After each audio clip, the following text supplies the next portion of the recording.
Organisations international ہیں وہاں کہا گیا. اور اسی دور کے اندر جو فریڈم آف ایکسپریشن ہے اس کے 7 پوائنٹس میں اضافہ بھی اسی آرگنائزیشن نے کیا. تو بات یہ ہے کہ آپ کا جو پیرامیٹر ہوتا ہے, آپ کی جو فریڈم آف ایکسپریشن کے انڈیکیٹرز ہوتے ہیں, وہی اس بات کا تعین کرتے ہیں.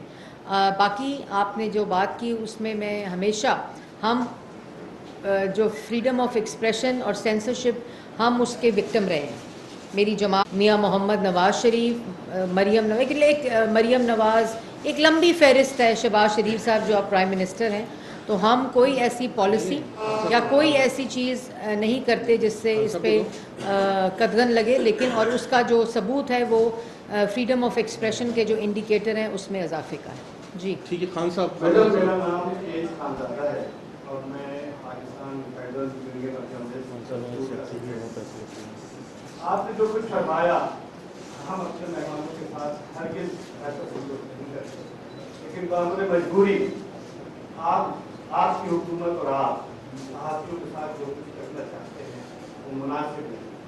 میں پورے پوری پاکستان کی فیڈریٹی کی طرف سے یہ جو کیمرہ ترمیمی آرڈیننس میں آپ ہمارے ہاتھ پاؤں باندھ کے تالاب میں پھینکنا چاہتے ہیں, خدا کے واسطے سمجھ کیجیے.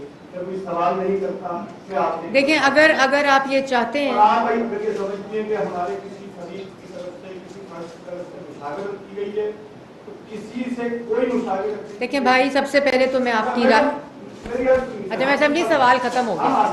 ضرور درخواست کر رہے ہیں کہ ہاتھ پاؤں باندھ کے صحافیوں کو تالاب میں مت. دیکھیں بھائی, میں نے آپ کی بات سن لی. اگر آپ چاہتے ہیں کہ مشرف کا کالا قانون رہے 2002 کا, میں بھی خوش آپ بھی خوش, اسی طرح معاملہ چلتا ہے. یہ 2002 کا پیمرا آرڈیننس, اس وقت ایک ڈکٹیٹر نے یہ قانون بنایا تھا. اس میں مشاورت کا عمل جاری ہے. میں نے ہمیشہ تنقید کو بھی خندہ پیشانی سے ایکسیپٹ کیا ہے اور میں بالکل کسی قسم کی نہ بحث میں پڑھوں گی, بلکہ 12 مہینے کا مشاورتی عمل مکمل ہونے کے بعد اس وقت بھی اسٹینڈنگ کمیٹی سینٹ میں یہ مشاورت جاری ہے. جب تک آپ کا آخری اعتراض قانون کے آخری نقطے پر بھی رہے گا, ایسی کوئی قانون سازی نہیں ہوگی جس کے اوپر آپ کا اعتراض ہو, کیونکہ یہ آپ لوگوں کا قانون ہے, یہ میرا قانون نہیں ہے. جی چاند نواب صاحب, تھوڑا سا میں خیال وزیر بھائی پیچھے سے وہ آ رہا ہے, تھوڑا سا آپ کے اتحادی ہے ایم کے اور جماعت اسلامی بھی مردم شماری کے تحفظات ہیں وہ ابھی تک برقرار ہیں دونوں کے. اور دوسرا سوال یہ ہے کہ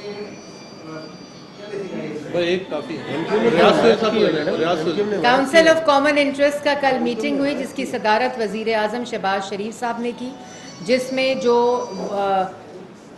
ممبرز ہیں کاؤنسل آف کمپلین کے, اس کے علاوہ جو وزرائے اعلیٰ ہوتے ہیں صوبوں کے, اس کے علاوہ ایم کیو ایم کو, پیپلز پارٹی کو, جے یو آئی ایف کو, باپ پارٹی کو, جتنے جو چھوٹی جماعتیں بھی ہیں صوبوں کی, ان کو, کیونکہ جماعت ہوتی ہے, چھوٹی اور بڑی نہیں ہوتی. ایک ووٹ بھی پرائم منسٹر ان کی مشاورت کے بغیر, جس کا پارٹی کا ایک ممبر بھی پارلیمنٹ میں ہے, ان کی مشاورت کے بغیر کوئی فیصلہ نہیں کرتے. تو کل کاؤنسل آف کامن انٹرسٹ کے اندر وزیر اعظم شہباز شریف صاحب نے وہ میٹنگ چیئر کی اور اس میں یہ تمام لوگ, تمام جماعتیں موجود تھیں اور یونینمسلی جو ڈیجیٹل سینسز ہے اس کو نوٹیفائی کیا گیا. نہیں ایسے بغیر اس کے نہیں. ریاض صاحب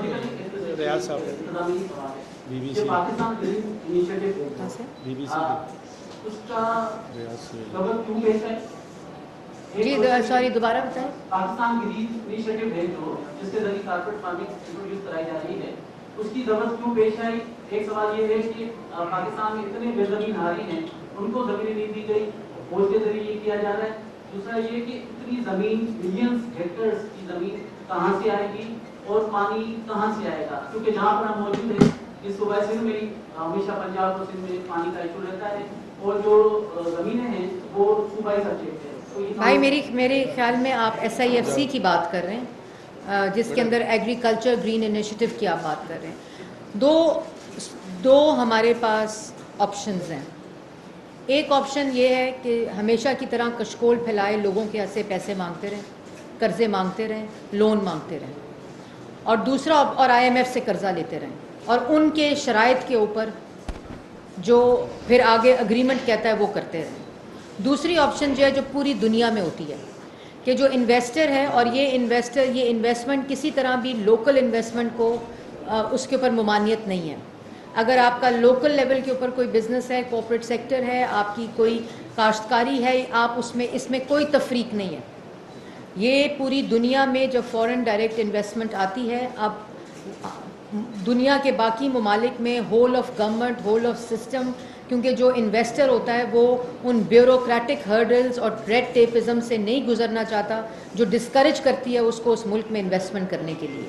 تو یہ 5 سیکٹر کے اندر SIFC ایک ہول آف سسٹم اپروچ کے ساتھ وزیر اعظم نے ان تمام اداروں کو اکٹھا کیا ہے جہاں سے اب مائننگ اگر ہے تو اس کے اندر اداروں کا رول ہے۔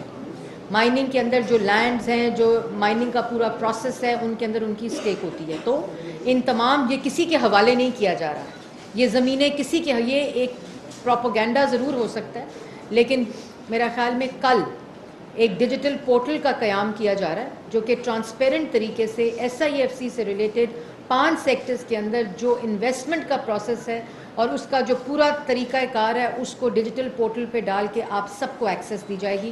وہ جنرل پبلک پورٹل ہوگا جس میں آپ کے تحفظات جو ہیں، جی نہیں، پانی اور زمینیں پاکستان کے پاس بہت زیادہ ہیں، اللہ تعالیٰ کا بڑا کرم ہے ہم پہ، ہم اگر اس کو صحیح طرح سے استعمال کر لیں۔ اور صوبے جو ہیں SIFC کے ممبرز ہیں، تمام صوبوں کی چیئر SIFC کے اندر ہے، تمام جو وزارتیں ہیں وہ اس کا حصہ ہیں۔ یہ کوئی ایسی چیز نہیں ہے جو کسی کے حوالے کر دی گئی ہے، یہ ایک پورا پروسیس، ایک پوری پلاننگ کے ساتھ، تاکہ جو انویسٹر ہو اس کے پاس 1 ونڈو آپریشن ہو، ہول آف سسٹم اپروچ ہو۔ یہ دنیا کے اب یہ قطر میں ہو رہا ہے، اب یہ UAE میں ہو رہا ہے، یہ اب سعودی عربیہ میں ہو رہا ہے، یہ اب ایران میں ہو رہا ہے، یہ اب عراق میں ہو رہا ہے، یہ اب جو ویسٹرن کنٹریز ہیں اس میں ہو رہا ہے، تاکہ جو ڈائریکٹ انویسٹمنٹ آئے اس کا ایک ہی 1 ونڈو آپریشن ہو، وہیں اس کی انویسٹمنٹ جو ہے جس سیکٹر میں ہونی ہے اس سیکٹر سے ریلیٹڈ وزارت کا فوکل پرسن وہاں موجود ہے۔ یہ پورے پروسیس کو سٹریم لائن کر کے 2.5 3 سال NOCs نہیں ملتے اگر کوئی انویسٹمنٹ آنی ہو۔ کون کس ملک میں کسی کے پاس اتنا ٹائم ہے کہ وہ پھرتا رہے ایک وزارت سے دوسری وزارت، تیسری وزارت؟ تو ایک effective 1 window whole of government, whole of system کا ایک کانسیپٹ دے کے 5 سیکٹرز کے اندر یہ انویسٹمنٹ کا بندوبست کیا جا رہا ہے، اور اس میں پاکستان کا ڈومیسٹک کارپوریٹ سیکٹر، پاکستان کے اندر جو بزنس انٹرسٹ ہیں اور فورن انویسٹمنٹ جو ہے، ان سب کا ایک کنسورٹیم ہے جس کے ذریعے ان 5 سیکٹر میں انشاءاللہ، اور یہی وہ طریقہ ہے، یہی وہ معاشی استحکام کا بندوبست ہے کہ جس کے ذریعے ہمارا انحصار قرضوں پہ کم ہوگا اور ختم ہوگا، اور معاشی استحکام آئے گا، اور ہم سر اونچا کر کے اپنی مرضی کے مطابق پاکستان کی عوام کو ریلیف دے سکیں گے۔ جی جاوید میڈم، میرا نام جاوید قریشی ہے، IMT سے میرا تعلق ہے۔ بھائی میرا 5 بجے پی میٹنگ پہ آ جائیں گے۔ جی میرا آپ سے سوال یہ ہے کہ اب آپ کی گورنمنٹ کا بہت تھوڑا عرصہ رہ گیا، پتہ نہیں کب 3 دن اور اسمبلیز کی،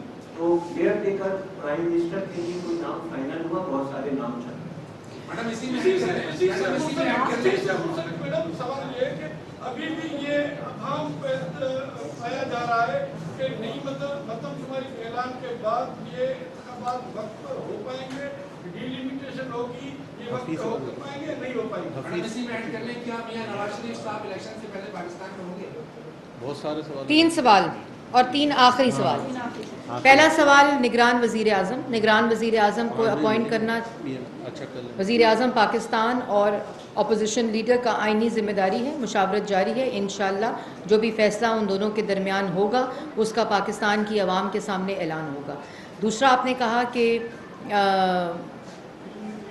ڈی لمیٹیشن اور الیکشن کی بات کی آپ نے، میاں نواز شریف صاحب، وہ تو تیسرا سوال تھا نا۔ دوسرا سوال وہ میں ویسے دینا پہلے چاہتی تھی لیکن آرڈر یہ ہے کہ اس آرڈر میں دینا ہے۔ تو دوسرا یہ سوال آپ نے کیا کہ جو یہ جیسے ایک قومی فریضہ تھا کہ سینسز ہو گیا، تمام صوبے اس سے اگری کرتے ہیں اور اس کو نوٹیفائی کرانا چاہتے تھے۔ Digital notification of the census قومی آئینی فریضہ CCI کا تھا، جو کل تمام صوبوں نے وزیر اعظم کی صدارت میں یونانیمسلی نوٹیفائی کیا۔